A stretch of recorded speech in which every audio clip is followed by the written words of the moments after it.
Hi friends, today we're doing Unit 3, Lesson 7, the nervous system. Before we start reading, we're going to go over some of the vocabulary you will be hearing today. The first word is command, which means control or power. Our second word is consciously, which means done on purpose or deliberately. Our next word is coordinates, to make different things work together effectively as a whole. Our next word is receptors, organs or nerve endings that receive information from inside and outside the body and send that information to the brain. Our last word is reflex, which is an action that happens almost instantly, often without the brain sending a message to perform the action. We are now going to move into today's reading. Stand up and stretch with me a moment before we begin. Put your hands on your hip bones and bend forward as far as you can. Now straighten back up slowly, one vertebrae at a time. That's better. Now I'm ready to get started. Are you? As you sit back down again, think about the body systems you used to move just now. Did you use your skeletal system? You bet. How about your muscular system? Absolutely. Your muscles helped move your bones when you stood up and bent down. But how did your muscles move? What told them to do what? Your brain. And your brain is part of a very important system. Does anyone know what that system is called? Yes, the nervous system. The nervous system is your body's command system, the one that sends orders to all parts of your body. It is your communication system carrying messages that control all other systems. The central nervous system includes the brain and the spinal cord. Without these central controllers, none of your body's other functions would happen. Your brain is a soft mass of tissues, protected by your skull, a rigid helmet-like structure of bones encasing the brain. The spinal cord, the main nerve pathway between your brain and the rest of your body, looks like a long, thick rope. It extends from the base of your skull or brainstem to your tailbone. Stretching down the back, this rope-like cord weaves its way through openings in your back's bony vertebrae. Your spinal cord is protected by your spinal column, this flexible column of vertebrae. A network of nerves links your brain and spinal cord to muscles and sense organs all over your body. Each nerve is a bundle of fibers, tiny thread-like cells encased in thin, fatty tissue. These bundles of specialized cells carries messages to and from the brain. These messages travel faster than the blink of an eye.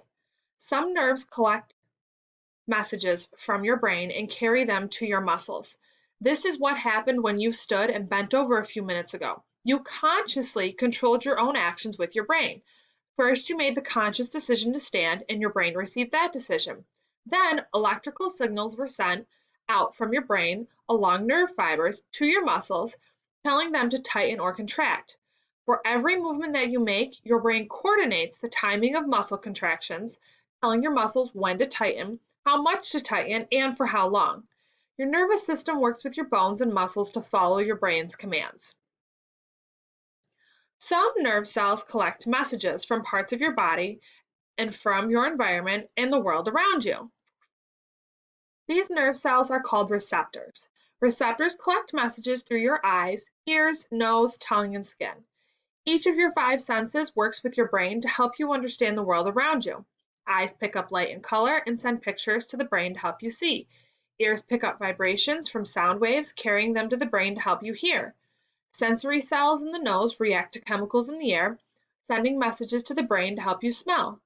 Cells on the tongue react to chemicals in food, sending signals to the brain to help you taste. Receptors in your skin detect many different sensations, alerting your brain and spinal cord to feelings of pain, heat, cold, pressure, and touch. Many times, nerve signals pass through both your brain and spinal cord, but not always. Have you ever touched a hot iron or a hot pot on the stove? What happened? Most likely you jerked your hand away from the heat very quickly, almost unconsciously. The nerves in your fingers sent signals to your spinal cord, but this time you did not need your brain at all. Your spinal cord sent a message to your arm muscles, telling them to contract and pull back. This super quick reaction to an emergency situation is called the reflex action because the body acts automatically without thinking. Some of you may remember being at the doctor's office for a checkup when the doctor or nurse tapped your knee gently with a hard rubber tool called a plexor. Other common reflex actions are flinching and sneezing. Because a nerve is made up of many cells, nerves can send many messages at once. Each nerve cell sends its own message through the nerve. You've learned that some nerve cells collect messages from the brain, whereas others collect messages from the environment. Still, other nerve cells collect messages from inside your body. Inside the human body, the brain and spinal cord work together day and night, coordinating many activities that we don't really think about too often. For example, your breathing is controlled by the central nervous system. Hundreds of billions of microscopic cells are sending messages that go dashing about your body at amazing speeds every second. Many of these cells are bundled up inside nerves, the body's wiring. These nerves branch out in all directions, carrying tiny electrical chemical signals from your brain and spinal cord to the tips of your fingers and toes, to the inside of your eyes and ears, and to every other part of your body. Some nerves are much thinner than a strand of hair. Others are as thick as a bungee cord. All have an important part to play in the nervous system's nonstop communication process.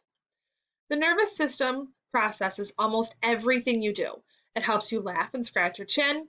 It helps you run and walk and swim. It lets you scream with anger and shout for joy. It lets you smell tomato soup simmering on the stove, hear squirrels rustling in the leaves, and see a brilliant sunrise peeping over the hill. Thank your nervous system for that tingling feeling that you get when you jump into a cold stream, or the instant pain you feel when you prick your finger on a rose's thorn. Whether you are 2 or 92, your nerves are a central part of everything you do. Next time, we'll look more closely at your body's main control center, the brain. Let's pause for a riddle before I go. I am a bone, but I am really a nerve. My name suggests that I have a sense of humor. What am I? Give up? I'm the funny bone. Does anyone know where the funny bone is located? It is a vulnerable nerve at the end of the elbow. If you hit that nerve at the end of your elbow, the nerve sends a tingling feeling up the rest of your arm. If you injured your funny bone, the result is anything but funny.